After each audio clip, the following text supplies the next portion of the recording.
రెండు మాటలు చెప్పేందుకు ఈ సభకి నేను వచ్చాను.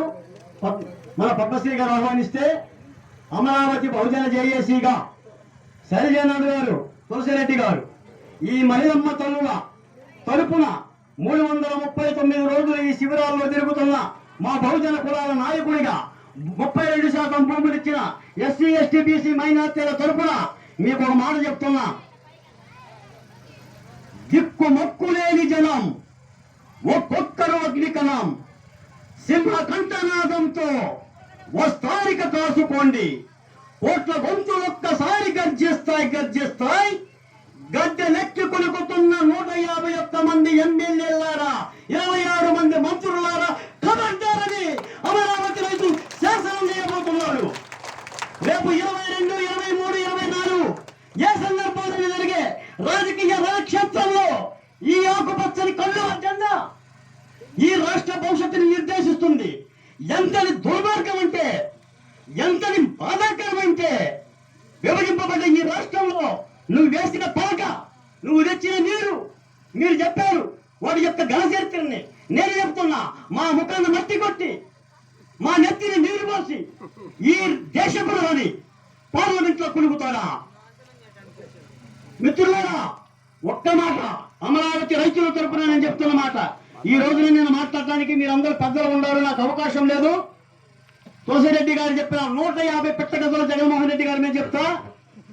నేను చెప్తున్న అమరావతి రైతుల తరపున, అయ్యా మీరైనా ఈ సమస్యని, రాజధాని అమరావతి సమస్యని, ఆంధ్ర రాజధాని అమరావతి సమస్యని 34,324 ఎకరాలు ఇచ్చిన 28,199 మంది రైతుల సమస్యని జాతీయ సమస్యగా మార్చండి.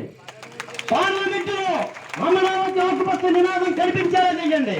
మీకు అవకాశం ఉంటే రాహుల్ గాంధీని మా నెక్కలు తీసుకురండి, మా తొల్లూరు తీసుకురండి, మా కృష్ణాపాలెం తీసుకురండి. ఈ తల్లులతో కాసేపు మాట్లాడించండి, వాళ్ళకి హామీ ఇచ్చండి. అమరావతి ఏకైక రాజధానిగా వర్ధిల్లేలా పంచదార 4 పలుకులు చేతులు వేసుకోండి. ఎంత కమ్మకుంటుందో నోట్లు వేసుకుంటే, తేనె చేతిలో పెట్టుకుని నాకండి ఎంత కమ్మకుంటుందో ఒక్కసారి ఊపిరి. జై అమరావతి, జై అమరావతి. 13 జిల్లాల 5.5 కోట్ల ప్రాణవాయువు కనిపిస్తున్నందులో ఈ రాజధాని అమరావతి ఉండి తీరాల్సిందే. ఈ రాజధాని మూలన బహుజన కులాలు బాగుపడతాయి.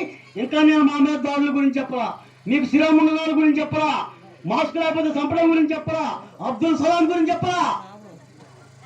వీటన్నిటికీ ఒక పరిష్కారం చూపండి. రాజకీయాలకు అత్యధికంగా మాట్లాడుతున్నారు. న్యాయం చేయండి. జాతీయ కాంగ్రెస్ పార్టీ ఈ దేశాన్ని 60-70 సంవత్సరాలు పరిపాలించిన కాంగ్రెస్ పార్టీ.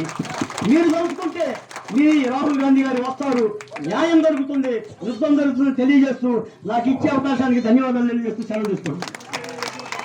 నమస్కారం. జై అమరావతి, జై అమరావతి.